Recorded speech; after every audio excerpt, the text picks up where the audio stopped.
I have to tell you, I have never been involved in an incident where an officer has been charged with murder, so there is nothing normal about this. According to Buffalo Police, 53-year-old Buffalo police officer Lance Woods is accused of shooting and killing his 35-year-old wife, Alexis Skachelis. Lewiston police found Skachelis' body at her home in Sanborn. Police later detained Officer Woods around 3 a.m. on Sunday. According to the interim commissioner of the Buffalo Police Department, Officer Woods has been placed on leave without pay. There is a family who lost a daughter. There's 2 kids that lost a mom, and it's a possibility that they will be losing contact with their father, right? And a department member is being charged with murder. There's pretty much no higher charges, so it's concerning and it's sad for everybody. A Buffalo police captain was placed on leave, and her identity has not been released. Buffalo police say this police captain had conversations with Woods at the District D station before his arrest. There's enough to indicate that there are certain things that were not followed. The magnitude of those will come out in the investigation. It could be anywhere from professionalism to just basic manual of procedures violations. The police department's Internal Affairs Division is currently investigating this Buffalo police captain. Some information, like the captain's identity, will not be released since the investigation is ongoing. There is a concern for due process, and then we also don't know the extent of any involvement and how it could possibly play into somebody else's investigation. So out of an abundance of caution to see how that both of those things play out, it's I would say premature. It's not like you have folks going to the mall being randomly attacked. Cheektowaga Town Supervisor Brian Nowak says the people accused of being involved in this stabbing knew each other. 22-year-old Lakia Richardson and 21-year-old Jocelyn Paul, both from Buffalo, are scheduled for a felony hearing Thursday. They're accused of stabbing 3 women in the middle of the mall Friday night. Cheektowaga wide, we're moving in the right direction in terms of, that unwanted and criminal behavior starting to go down. Again, you have a mall that has 11 million plus people going through every year. You're going to have incidents that range from undesirable to unacceptable and criminal and awful, like this particular incident. Noack says the owner of the mall, Pyramid Group, hires off-duty police officers and has its own security personnel, along with on-duty police officers, New York State troopers, and the Buffalo Peacemakers at the mall to keep people safe. Erie County legislator Tim Myers wants there to be a town hall meeting to talk about the community's safety concerns. The real root is how can we stop this, right? You know what I mean? To me, one time is one too many. People are going there with little kids and family and that. Who wants to do that? I mean, you got to worry about going to the mall with your family, taking a nice walk, doing some shopping, spending money, and worry about your own safety. I mean, that's absurd. Noack has heard from people who are worried, too. I think it's important to look at the story holistically, to hear them and understand where they're coming from and say, I agree with you, and I think you have legitimate concerns about the safety. But once you look under the hood to say, what is the mall doing in terms of camera surveillance, security, and all these things, there's a lot of good that's going on there, and I think that should be part of the story when we talk about a huge shopping center, the last indoor shopping mall of Western New York. Though the company in charge of construction here had said work was suspended, we in fact did see workers here today, albeit more of a skeleton crew than what you would normally see here. And now that company says it's working with police to get to the bottom of this. Someone did something that maybe they thought was funny, but it wasn't. And the county executive says someone is in big trouble. And they're going to be held responsible for their actions. According to a source, graffiti and other types of vandalism caused significant damage to already finished portions of the stadium, including locker rooms and suite areas that will now have to be done over.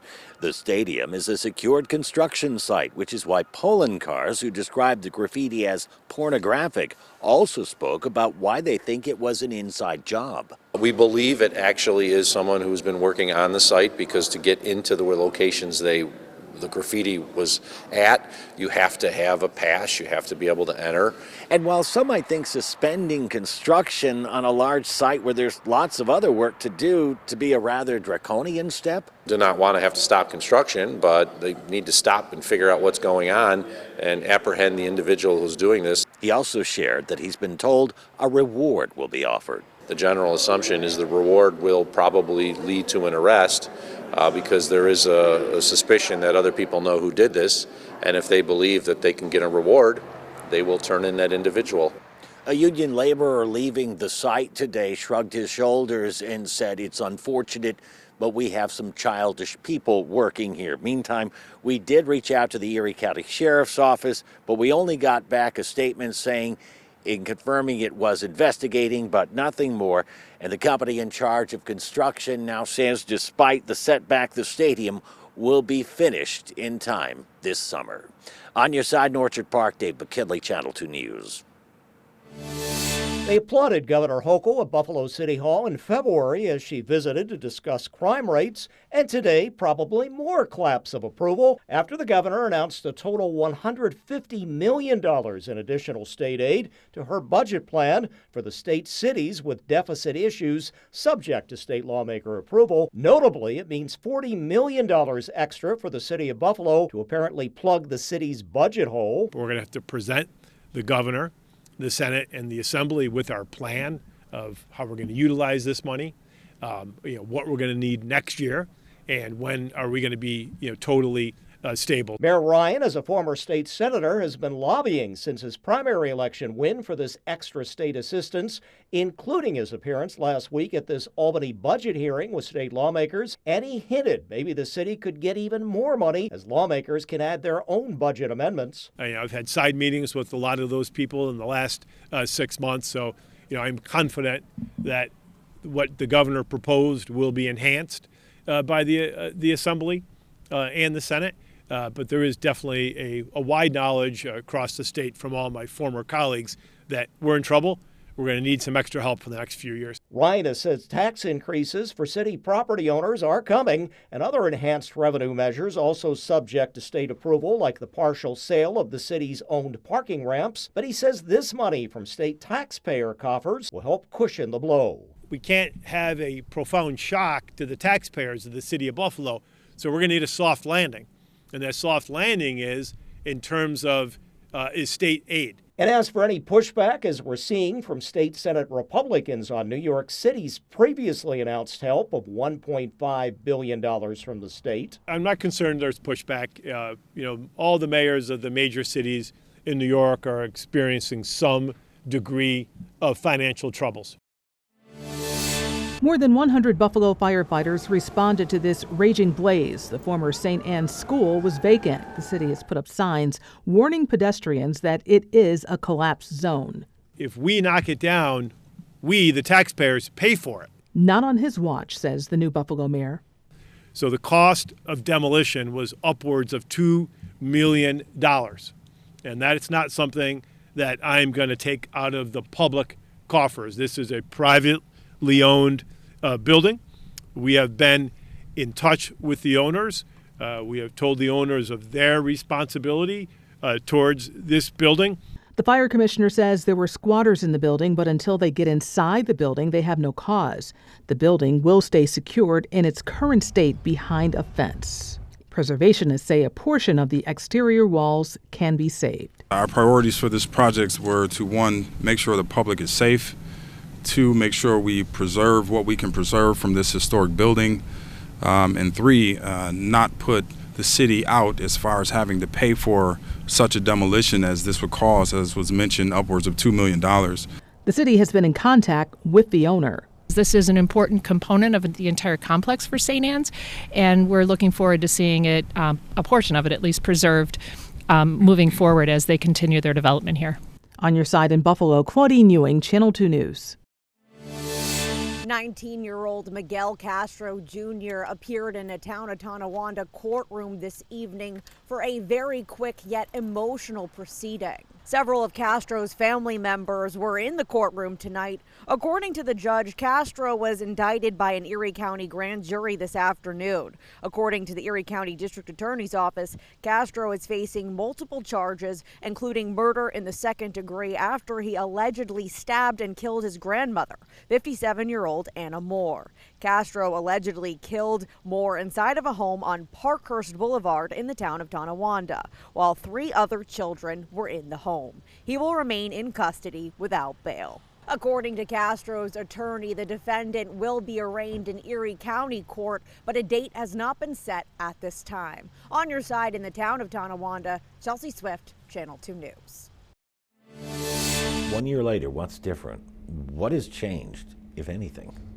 There's not much. It's still the same issues: safety and work-life balance for the members that I represent. That has not changed at this point. The once common mandatory 30-hour shifts brought on by staff shortages preceding the strike are now rare. Instead, 12-hour days are now the norm. But they're mandated on their days off for another 12. So in reality, they're doing 80 hours of mandatory overtime every month. And that's not sustainable. Do they get their vacation now at all or no? No. There's no vacations in any of these facilities. There is no work-life balance. Staff shortages that existed prior to the strike were exacerbated when the governor fired 2,000 COs who went on strike, hundreds of whom still await hearings, hoping to get their jobs back. These grievances need to get moving so that they can have their day in court, so to speak. As the commissioner testified earlier last week, or later last week, that the department has got 4,600 correction officer deficit. To immediately deal with the strike last year, the governor deployed the National Guard into prisons where many remain today. Yeah, the last number that I saw was there's about 2,700 National Guard deployed across the state, who are not trained corrections officers, and taking on a task that they probably never would have thought of. At considerable cost to state taxpayers. Over $500 million for the year is in the budget. And their safety. Have any guardsmen been assaulted? Absolutely. As they told us a year ago, corrections officers continue to say their concern for safety primarily centers on the HALT Act, a set of reforms limiting ways inmates who act up can be disciplined. When inmates don't have any fear of repercussion, they immediately become more emboldened. COs claim this is what's behind increased assaults on staff and inmates alike. As part of a memorandum of understanding to end the strike, the state commissioned a panel of stakeholders to review the HALT Act. Gold served on it. And it made 10 recommendations. Were any of the 10 adopted? None yet. Meanwhile, the state has offered incentives to boost the ranks behind the walls. However, no one wants to tell their brother and sister, go take a job right now, when they're afraid that they could get assaulted. They're afraid that they can never see their family. Give some work-life balance, give some safety. You're going to fix not only the problem for the men and women that work there, but the men and women that live there as well. Following last fall's 43-day healthcare-focused debate and government shutdown, which affected federal government agencies and shut off pay for agency staffers until it ended with compensation, we now have a new partial shutdown hitting specifically the Department of Homeland Security, again stopping pay for workers at the TSA airport security and baggage screening, the U.S. Coast Guard with protection of waterways, and even Great Lakes ice breaking, and even FEMA, which responds and assists in natural disasters and emergencies. They're caught in this partisan battle over the controversial immigration crackdown actions of ICE and CBP agents in Minnesota and elsewhere. Senator Schumer with a list of demands right at the center of it. American people are asking our Republican congressmen and senators, just go along with what we are asking, which every police department has. Rein in ICE, end the violence. If they went along with that, we'd fund the whole bill. Border Patrol and ICE both have use of force guidelines. They both have operational instructions on, use the minimum of force necessary. So today to the Senate Minority Leader with a separate funding stream for ICE and CBP agents and staffers. ICE and CBP, they're funded. They have funding. Yeah, this is hitting the rest of But our legislation says that previous funding has to obey the guidelines that we're proposing. Right now it doesn't, and they can do anything they want. And with this partial shutdown, especially perhaps impacting airports and travel, as some TSA staff may eventually call off or quit. If this particular D.C. deadlock drags on, Isn't this in a way a disincentive to go to work for the federal government? Well, let me just say first, what has gone on in the cities of our country is an absolute disgrace. The negotiations are ongoing, that's good, but so far, the Republican answers to the very simple things that every police department has to observe have been inadequate and insufficient. Jury diversity is not just a matter of representation, but a cornerstone of fairness, trust, and public confidence in the justice system. When we have diverse juries, they deliberate longer. Everyone has conscious and unconscious biases. Former Erie County DA John Flynn saw the lack of diversity in the grand jury. When you have 25 white people in the grand jury who are deciding the fate of that young African-American male, that is a bad look. Erie County Court Judge Susan Egan says better decisions are made when there is diversity of opinion. They're willing to discuss the role of race in the case and how that impacts people's view of the evidence and the law. From her experience, diverse juries deliver justice, and they deliver it better than non-diverse juries. They challenge assumptions, they question stereotypes. The jury is the last check and balance on the power of the government. And I've had a number of white jurors comment to me that, well, there aren't enough people of color in this pool. But I find it heartening that people are sensitive to that issue, and I think it's largely through the work of this task force trying to raise awareness. The Jury Diversification Committee is seeing progress, but the work continues. You need to have people in the community trust the system. If you can overcome that hurdle and get the message out there that there are leaders in this community, legal community, civil community, government community, who recognize this and want to fix this, that builds that trust. Studies show public perception on justice served is directly tied to who's on the jury. And this isn't just about race. Tomorrow, hear from a federal magistrate. If I were a criminal defendant or if I were a litigant on a civil case, in whose hands would I want to put the outcome of my case? Finland is still competing in the men's Olympic hockey tournament. Just cheering for the guys. You know, a lot of good friends in that team, and just hoping that they go and win the gold. Ukko-Pekka Luukkonen was supposed to be there, fighting for a medal for his home country. Instead, he's back in Buffalo, making his way back from injury. I don't even know what the right word is in English, but kind of devastating to know that you can't make it. What he calls a tweak on January 27th in Toronto, keeping Luukkonen not just out of the Sabres' final 5 games before the break, but also out of fulfilling his lifelong Olympic dream. It was really frustrating knowing when it happened that there's a possibility missing the Olympics, and the couple days after that were pretty miserable for me. Thursday's practice right here at Harbor Center, the first for Luukkonen as he returns from injury. It comes just one day after he watched his native Finland win a thrilling quarterfinal match at the Olympics. And he knows he'll have to watch his home country's pursuit of a medal from afar. But he also knows how important it is for him to get healthy for this final 25-game push. I think that's really the silver lining of this whole unfortunate thing, that I've been able to kind of take my time with it. And really focus on the rehab and the little bit of time we still have before the games even start. It's going to be good for me. I think that's the biggest thing right now for me. What's kind of keeping me really positive through this whole thing is that, as I said, that we have a huge playoff push coming here. It's something that's really special for everybody here. Of course, we want to make it. The whole city wants to make it. So it just keeps you really, really motivated to go back playing again. The Sabres goaltender one step closer to returning to game action. On your side at Harbor Center, Jonathan Acosta, Channel 2 Sports. The brain stops communicating with the muscles. And what this means is somebody loses their ability to use their hands, for instance, or their feet, and then other functions as it progresses. As that happens, many people living with ALS will also lose their ability to walk, speak, swallow, or breathe on their own. It's different in every case. And so, what happens to one person may happen differently to another. Actor Eric Dane was 53 years old and revealed his diagnosis less than a year ago. The ALS Association says around 30,000 people in the United States are living with ALS, and most who develop it are between the ages of 40 and 70. The challenge with ALS is there's not a biomarker, which means something that tells people that you definitely have ALS or not.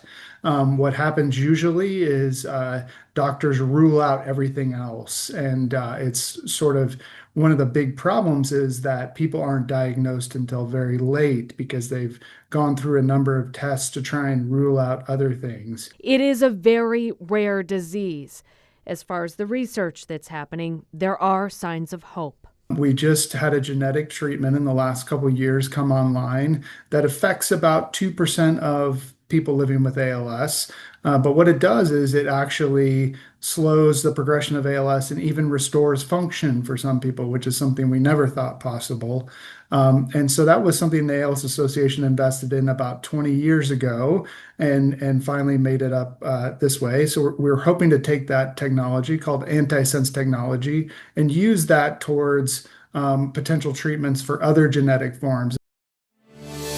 President Trump this afternoon said he was deeply disappointed in the High Court's decision against his use of an emergency economic powers law for imposing sweeping tariffs last year. But he says he has other legal options for tariffs authorization. Foreign countries that have been ripping us off for years are ecstatic. They're so happy. And they're dancing in the streets, but they won't be dancing for long. That I can assure you.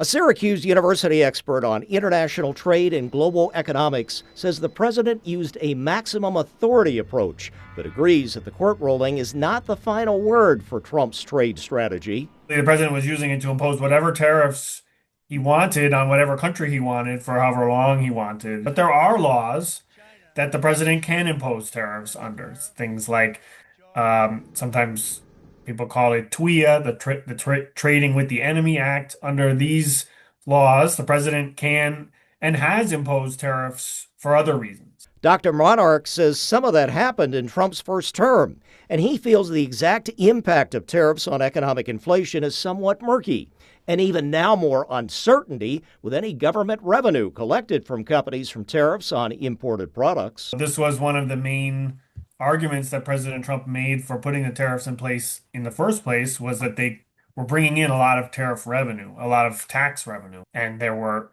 refund checks promised to Americans. This money was being earmarked for many different purposes.